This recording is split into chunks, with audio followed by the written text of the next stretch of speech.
दोस्तों नमस्कार। आज फिर एक कहानी के साथ, कहानी छोटी लेकिन सीख बड़ी और सीख वही महान जो जीवन में उतर जाए और ज्ञान वही श्रेष्ठ जिससे जीवन संवर जाए। ऐसी ही जीवन को संवारने वाली एक कहानी। एक राजा था। राजा भी बड़ा कर्तव्यनिष्ठ, प्रजा की सेवा के लिए वह पूजा पाठ के काम भी छोड़ दिया करता था और उसके लिए कई बार उसको ग्लानि भी होती थी। कई बार वह कोशिश करता था कि मैं पूजा करने बैठूं, ईश वंदना करूं, ईश्वर की स्तुति करूं, लेकिन जैसे ही वो बैठता था उसे ऐसा लगता था कि मेरे प्रजा में कोई व्यक्ति दुखी है और वह उस पूजा से उठ जाया करता था और फिर वही प्रयास प्रजा की खुशी के लिए, प्रजा की समृद्धि के लिए, और वह दिन रात प्रजा की समृद्धि, प्रजा के कल्याण के लिए ही काम किया करता था। उसे कई बार क्षोभ होता था कि मैं ईश्वर के लिए समय नहीं निकाल पा रहा हूँ, ऐसे में मुझे मेरा ईश्वर कैसे मुझसे प्रसन्न होगा। और वह बार बार भी कोशिश करता कि मैं कभी तो पूजा पाठ के लिए बैठ जाऊं, जल्दी सुबह उठ जाऊं और उस समय पूजा कर लूं। और जब भी बैठता था उसे ऐसा लगता था कि यह समय मैं प्रजा की भलाई के लिए लगा दूं और कुछ काम में लगा दूं, और वह पूजा पाठ वहीं अधूरा छोड़कर फिर उठ जाता था। एक बार वह अपने राज्य में भ्रमण कर रहा था। जब वह जंगल में था तो उसे वहाँ एक देवदूत दिखाई दिया। अब देवदूत के हाथ में एक लंबी पुस्तिका, लाल रंग की पुस्तिका थी और लंबी पुस्तिका थी। वह लेके देवदूत उधर से गुजर रहे थे। उत्सुकतावश राजा ने पूछा कि हे देवदूत, यह आप क्या लेकर घूम रहे हो, इतनी बड़ी पुस्तिका? तब देवदूत जवाब देते हैं कि इसमें उन व्यक्तियों का नाम है जो पूजा पाठ भगवान की करते हैं। क्या मेरा नाम भी इसमें होगा? लेकिन मैं तो पूजा पाठ कर नहीं पाता हूँ, बैठने की कोशिश करता हूँ लेकिन मेरे से पूजा पाठ होता नहीं है। तब देवदूत बोलता है कि क्यों नहीं राजन, आपकी समृद्धि, आपका नाम तो बहुत दूर दूर तक है और आपका नाम तो इसमें अवश्य होना चाहिए। और वे पुस्तिका के पन्ने को पलटने लगते हैं। कई पन्ने पलट जाते हैं, कई पन्ने पलटते जाता है देवदूत। वह पुस्तिका भी मोटी रहती है। तब राजन दुखवश कहता है कि हे देवदूत, छोड़ दें, इसमें मेरा नाम नहीं होगा क्योंकि मैं भजन कीर्तन और पूजा पाठ के लिए मैं बिल्कुल भी समय नहीं निकाल पाता हूँ, आप इसे छोड़ दें। और दुखी मन से विदा करता है देवदूत को। राजा आकर दुखी भी होता है, उसे आत्मग्लानि होती है कि भगवान की पुस्तिका में मेरा नाम ही नहीं है। क्या मैं बहुत ही खराब व्यक्ति हूँ? कल से मैं कोशिश करता हूँ कि मैं भगवान की पूजा वगैरह करूँ।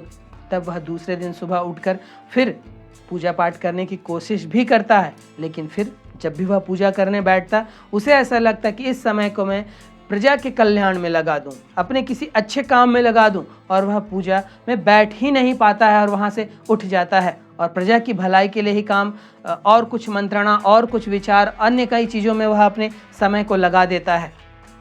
फिर 1 महीने बाद वह देवदूत फिर दिखाई देते हैं उसी जंगल में। अब उस जंगल में जब वह गुजर रहे थे तब उनके पास इस बार एक छोटी पुस्तिका थी। नीले कलर की वह पुस्तिका थी और बहुत छोटे आकार की थी। तब यह राजन उत्सुकतावश पूछता है कि हे देवदूत, पिछले बार तो जो पुस्तिका थी वो बहुत लंबी, बहुत मोटी थी, लेकिन इस बार जो पुस्तिका है यह तो बहुत छोटी आकार की दिखाई दे रही है, क्या है यह? तब देवदूत कहते हैं कि पिछले बार की जो पुस्तिका थी वह कौन लोग भगवान की स्तुति करते हैं, कौन लोग पूजा पाठ करते हैं, वह था। इस पुस्तिका में उन लोगों के नाम हैं जिनको ईश्वर पसंद करता है और ईश्वर बहुत कम लोगों को ही पसंद करता है, जिसके कारण यह पुस्तिका जो है वह छोटी है। तब राजन कहता है कि इसमें तो मेरा नाम होगा ही नहीं क्योंकि मैं तो पूजा पाठ करता ही नहीं हूँ, ईश्वर की वंदना करता ही नहीं हूँ, स्तुति करता ही नहीं हूँ। लेकिन क्या मेरे राज्य से किसी का नाम है? क्योंकि मेरे राज्य के तो लोग बहुत भले मानस हैं, वे भगवान की स्तुति वंदना भी करते हैं, कई तरह के आयोजन भी किए जाते हैं। क्या मेरे राज्य से इसमें किसी का नाम है? तब देवदूत कहता है कि आइए मैं भी देख लेता हूँ किसी का नाम है या नहीं। और जैसे ही पुस्तिका खुलती है तो वहाँ राजन का नाम सबसे पहले रहता है। तब राजन खुशी के मारे चौंक जाता है कि अरे, मेरा नाम, मैं तो पूजा पाठ भी नहीं करता, ईश्वर की वंदना भी नहीं करता, ईश्वर की स्तुति भी नहीं करता। तब देवदूत समझाते हैं कि हे राजन, ईश्वर ने जिस उद्देश्य से तुमको भेजा है, जिस उद्देश्य से तुमको राजा बनाया है, तुम उस कर्तव्य का पूरी ईमानदारी से निर्वहन कर रहे हो। यही कारण है कि ईश्वर के तुम एक प्रिय संतान हो और ईश्वर उसे ही पसंद करता है जो उसके भेजे हुए काम को पूर्ण करता है, वह भी पूरी ईमानदारी से। वह उसको पसंद नहीं करता जो उसकी पूजा पाठ करता है या जो उसकी ईश वंदना करता है, क्योंकि कई लोग पूजा पाठ करके भी मुख से अपशब्द निकालते हैं, बुरे बुरे काम करते रहते हैं, बुरा आचरण रखते हैं। पूजा पाठ करते समय बहुत धार्मिक बनेंगे, लेकिन उसके बाद का जो जीवन होता है वह पूरी तरह अधार्मिक होता है। लेकिन राजन, तुम सुबह सोकर उठने से लेकर रात सोने तक केवल प्रजा के कल्याण के लिए ही काम करते हो, और उसी कारण तुमने अपने आचरण, अपने चरित्र को भी अच्छा बनाए रखा है। और ईश्वर ऐसे ही लोगों को पसंद करता है। वही लोग ईश्वर के पुत्र बन पाते हैं जो ईश्वर के भेजे हुए उद्देश्य को पूर्ण करते हैं और अपने आचरण को अच्छा बनाए रखते हैं। तब राजन बहुत खुश होता है कि मैं वाकई में बहुत अच्छा काम कर रहा हूँ, क्योंकि उसे हर समय आत्मग्लानि ही होती रहती थी कि मैं पूजा पाठ नहीं कर पाता हूँ। तब देवदूत के द्वारा समझाने पर उसे नया ज्ञान मिलता है और वह अपने उस परोपकार के काम में, प्रजा के कल्याण के काम में पूरी ईमानदारी से अब 100% ही नहीं 200% से भिड़ जाता है और अपने राज्य को, अपने प्रजा के लोगों को बहुत आगे ले जाता है। दोस्तों, छोटी सी यह कहानी जो हमें सीख देती है, हम में से कई लोग ईश्वर की वंदना के लिए मार काट तक मचाए पड़े हैं। एक धर्म वाले दूसरे धर्म को नीचा दिखाते हैं, एक पंथ वाले दूसरे पंथ को बुरा बना देते हैं, उसके लिए कई दंगे भड़क जाते हैं, कई मारकाट हो जाती है। क्या यह वास्तविक धर्म है? क्या ऊपर बैठा हुआ ईश्वर, क्या आपके भीतर बैठा हुआ ईश्वर इससे प्रसन्न होगा? वाकई नहीं। आप प्रैक्टिकल ही सोचिए कि अगर आप माता या पिता हैं और आपकी संतान है, 2 संतान है मान लीजिए, एक संतान जो आपकी पूजा पाठ कर रहा है, आपको अगरबत्ती दिखा रहा है, आपकी स्तुति वंदना कर रहा है, आपकी चापलूसी कर रहा है, लेकिन उसके बाद वह मुख से अपशब्द निकाल रहा है, वह लोगों को गाली दे रहा है, वह मारकाट कर रहा है, वह बुरे बुरे काम कर रहा है। क्या आप उससे प्रसन्न होंगे?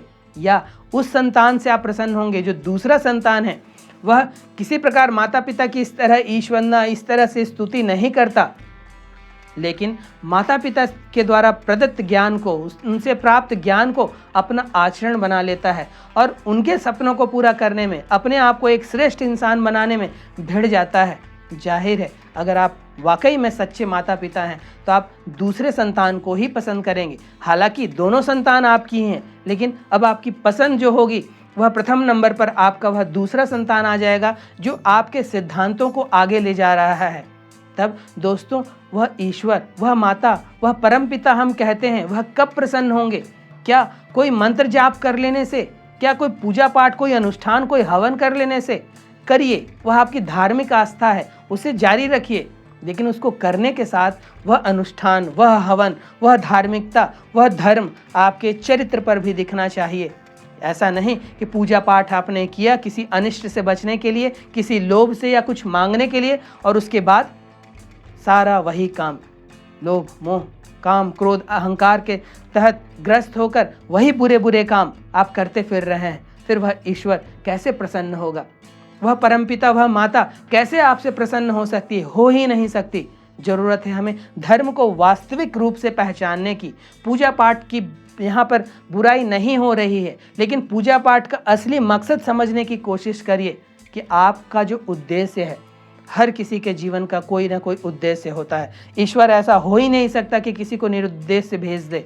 आपको उस उद्देश्य को समझना होगा, और जब आपको अपने उद्देश्य का पता चल जाता है तब उसे 100%, 200%, 500% देना होगा। उसके लिए अपना सब पूर्णाहुति देनी होगी। तब कहीं जाकर ईश्वर प्रसन्न होंगे। वह आपके पूजा पाठ करने से प्रसन्न नहीं होता, क्योंकि किसी वेद में, किसी पुराण में ईश्वर ने यह नहीं कहा है कि तुम मेरी पूजा पाठ करो। वह चाहता है कि आप उनके जैसे बने, उनके गुणों को अपने भीतर लाएं, तब कहीं जाकर आप मनुष्य से देवत्व को प्राप्त हो सकते हैं। और हमारे आसपास कई ऐसे लोग हैं, इतिहास में कई ऐसे लोग हुए जिन्होंने मानव का जन्म लिया, लेकिन अपने आचरण, अपने कर्म से उन्हें देवता तुल्य माना जाता है।